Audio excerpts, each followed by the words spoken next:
tapi nyatanya dia itu memikirkan satu hal ini dari apa filsafat Nietzsche gitu ya. Apa? Filsafat Nietzsche apa Nietzsche ya kan ya Nietzsche ya itu bahasa itu filsafat modern kayaknya. Iya.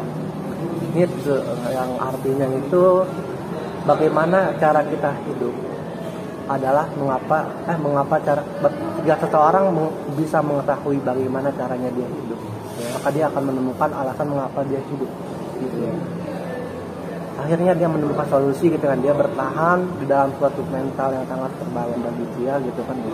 Akhirnya lama kelamaan tuh kasus itu semakin lama tentara Jerman itu sudah mudar gitu, sudah menyerah gitu, karena kan pemimpinnya itu Hitler itu sudah meninggal gitu kan ya.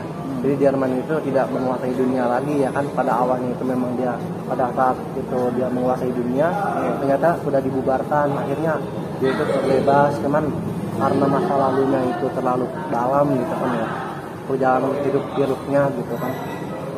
Tapi ada sisinya itu, karena dia jadi orang yang logoterapi lah gitu ya.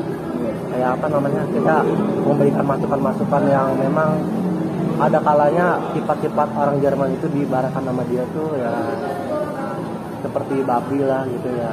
Kita dikatakan gitu kan ya, orang penulisnya ini gitu kan ya.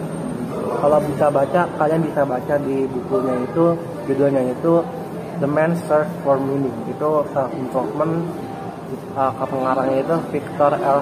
Frankl. Ya gitu. Saya pernah baca gitu ya, banyak buku psikologi gitu kan yang menyatakan seperti itu. Ada pula yang memang kasus-kasus yang memang ya mental gitu ya, seperti apa, kayak mengibaratkannya itu sama seperti kasus COVID gitu kan. Karena memang mental terdalam manusia itu ya salah satunya itu yang nggak bisa ditemukan itu harapan mereka gitu ya. Dia sembari makan ya? Ya boleh. Oke. Ya, gue juga makan nih. Gue belum makan, gue makan aja.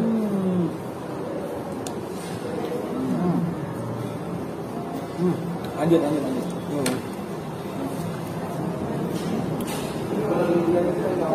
Lalu ada lagi di buku Dan Tidak Disukai, yaitu karyanya itu Ichiro Kishimi dan Fumitake Koda.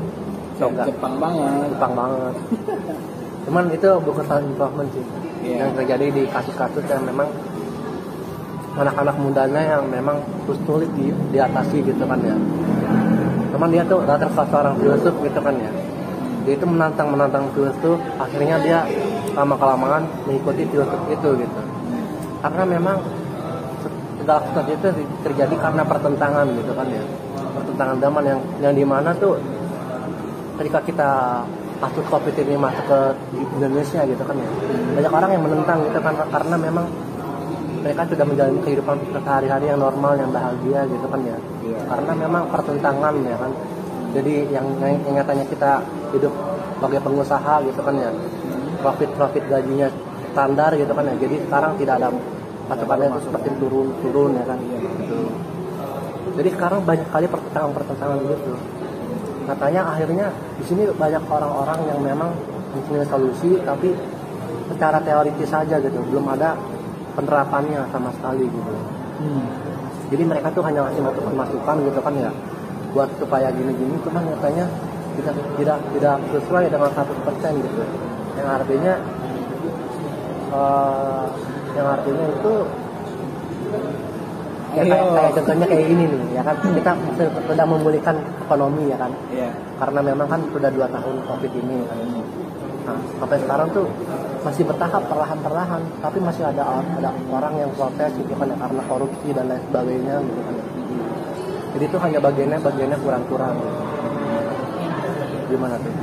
Jadi keadaan itu tidak merata bagi orang-orang. Iya. Maksudnya ya mungkin lebih simpel lagi nih ya.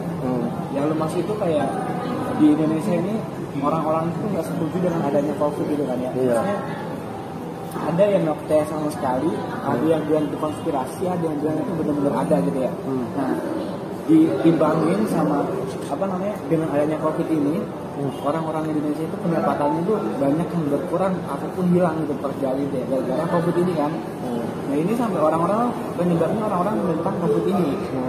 Nah terus di sisi lain juga ada berita-berita yang beredar oke lah PPKM buat masyarakat semuanya, tapi buat elit politik mereka malah pada ngadain apa namanya pesta pora atau gimana. Jadi kayak nggak adil gitu ya. Jadi masyarakat tuh banyak yang menentang gara-gara kasus-kasus kayak gitu ya. Nah, jadi yang pengen ditanyain tuh apa maksudnya? Ya itu bagi apa namanya yang pengen gue tanyain itu adalah apa ya, ambil makan deh.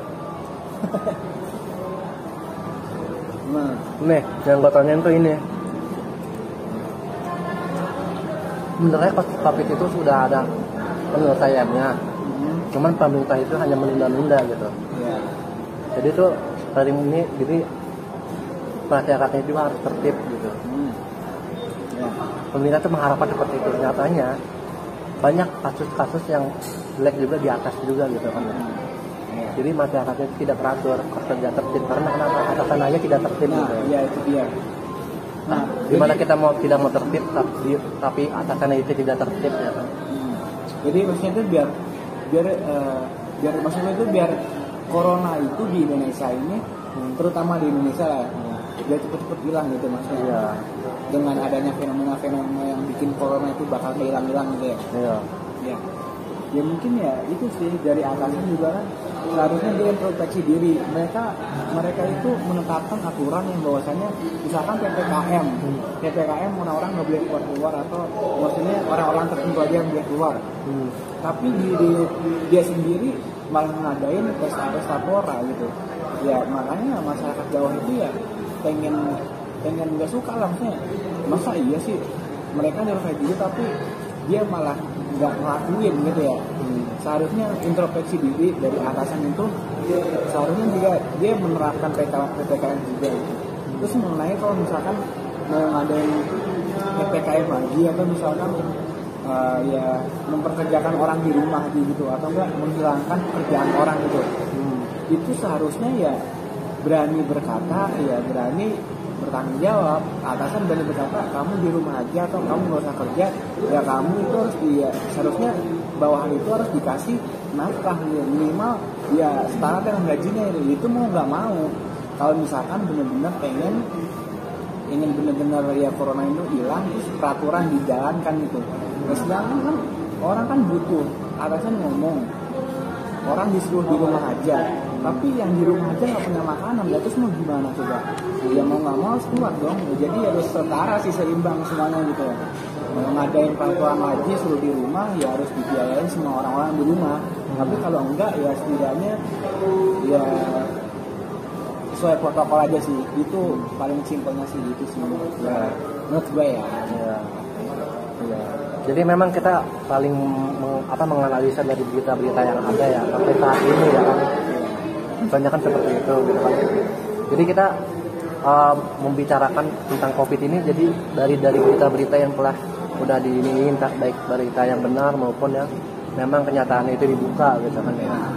Ada pula yang menyebutnya hoax gitu, tapi nyatanya itu kebenaran itu tidak bisa disembunyikan ya kan. Dari masyarakat yang memang sangat tersakiti gara-gara COVID-19 ini. Gitu. Ya. Nah, kalau untuk kasus dari pandangan Anda sendiri gimana tuh?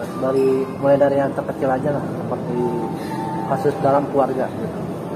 Hubungan keluarga, mentalnya orang tuanya, ada orang tua gitu. Dia kasus 19 ini. Contohnya nih, gue kasih contoh kecil dari keluarganya sendiri aja. Dari awal ada COVID ini, kan ada yang namanya social distancing ya, maksudnya orang-orang tuh suruh di rumah aja nggak boleh keluar gitu kan. Nah di rumah gue ini yang paling panik itu bokap gue gitu.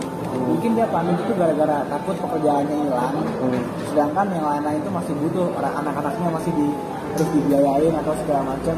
Terus ya dia udah tua juga kan ya, dan mungkin udah karena tahu kan corona itu rentannya ke anak kecil sama orang yang udah tua, maksudnya yang ibunya nggak kuat juga yang bakalan meninggal, ya dia takut karena itu sampai pada akhirnya dia itu panik banget kan. Ada peraturan kayak gitu langsung, semua nggak usah keluar, semua di rumah aja. Dan itu jaga kesehatan, tapi dirinya sendiri itu paling panik di keluarga gua gitu, sampai pada akhirnya dia sendiri malah sakit gitu. Ya mungkin karena paniknya ngedownnya ada kasus-kasus itu, terus dia melihat kasus-kasus di TV juga kayak gitu, jadi kepikiran ya. Jadi kepikiran. Ya mungkin salah satu contohnya itu kayak gitu tuh. Makanya kan ada berita TV dari psikolog memberitahu bahwasannya jangan terlalu berpacu pada berita di internet atau di televisi. Tahu sekedarnya aja, terus tetap olahraga, hidup sehat di rumah, jangan macam-macam, tingkatin imun, intinya di situ gitu ya. Terus gue bilang ke bokap gue kan, gitu aja Pak, nggak usah terlalu ngeliatin kasus di TV, karena emang kasusnya udah ada gitu loh, mau diapain aja. Kalau ngeliatin terus pusing, malah mikir terus tidak. Bapak tetap di rumah, sehat, hidup sehat, terus segala, pokoknya nggak usah macam-macam. Sekarang juga biasa aja gitu, nggak sakit lagi, nggak panik, nggak parno lah ya, nggak parno kayak dulu gitu. Ya. Tapi ada juga loh Bang, yang ini kan gue pernah ke rumah temen gue ya, dia tuh nggak ada TV di rumahnya gitu kan. Nah gue tanya tuh sama temen gue tuh, ini kok rumahnya nggak ada TV gitu. Bapak gue jual katanya, malas beritanya COVID mulu, jadi takut kepikiran gitu kan. Ya udah terus gimana? Ya udah nonton di YouTube aja gitu, karena kita juga butuh berita yang normal juga sih gitu. Karena memang kenapa? Kalau kita setiap hari dicekokin COVID terus, lama-lama itu kan namanya pemaksaan ya, pemaksaan berita gitu kan ya. Karena kan orang lain juga butuh informasi yang lain gitu kan. Nggak hanya dari COVID semua, tapi untuk solusi bagi ekonominya, finansialnya ya kan, untuk lapangan kerja. Sekarang banyak yang di PHK ya kan, banyak usaha-usaha yang memang mikro, yang memang ya tidak dapat untung sama sekali gitu kan ya, walaupun hanya sedikit ya kan. Mereka tuh hanya mencari solusinya aja gitu ya, gitu. Jadi ada yang dibanting TV itu berita COVID mulu nih gitu kan. Akan orang lama-lama stres kan, atau mungkin dia ngejual TV-nya karena memang ada kakeknya gitu kan ya, atau bapaknya yang udah tua banget gitu kan. Jadi takutnya ntar nggak mau kehilangan dia gitu kan. Atau mungkin ya nggak mau masuk rumah sakit juga kan, orang ada yang trauma juga gitu kan.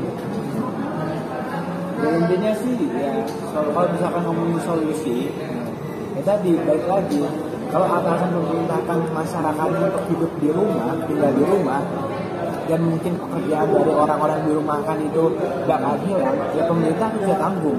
Kalau nggak bisa tanggung, ya jangan salahin bawahannya itu memberontak gitu. Ya karena dia butuh gitu, ekonomi itu dia butuh. Coba kalau dia berhenti kerja di rumah, nggak ada penghasilan, emang dia mau ngasih makan apa buat keluarganya?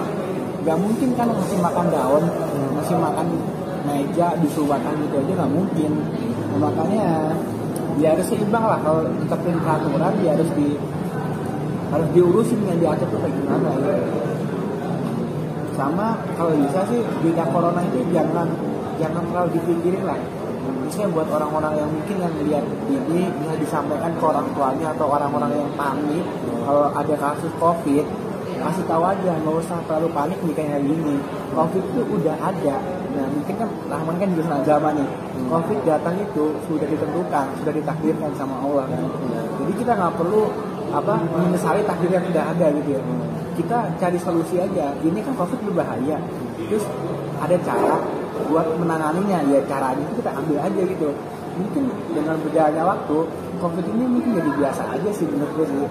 Kayak kasus-kasus yang biasa kayak virus Ebola segala macam yang dulu itu mungkin ya hampir sama gitu, tapi dengan berjalannya waktu jadi biasa aja gitu. Tapi ada juga nih untuk masalah mental juga gitu kan ya, untuk anak-anak yang di rumah aja gitu belajar gitu kan ya. Karena memang kan kita sebagai anak ya kan, pasti punya orang tua kita tuh suka depresi gitu kan ya, punya tekanan tinggi gitu kan ya, suka diomelin atau gimana kan, itu wajar ya. Cuman lama kelamaan itu jadi habit gitu.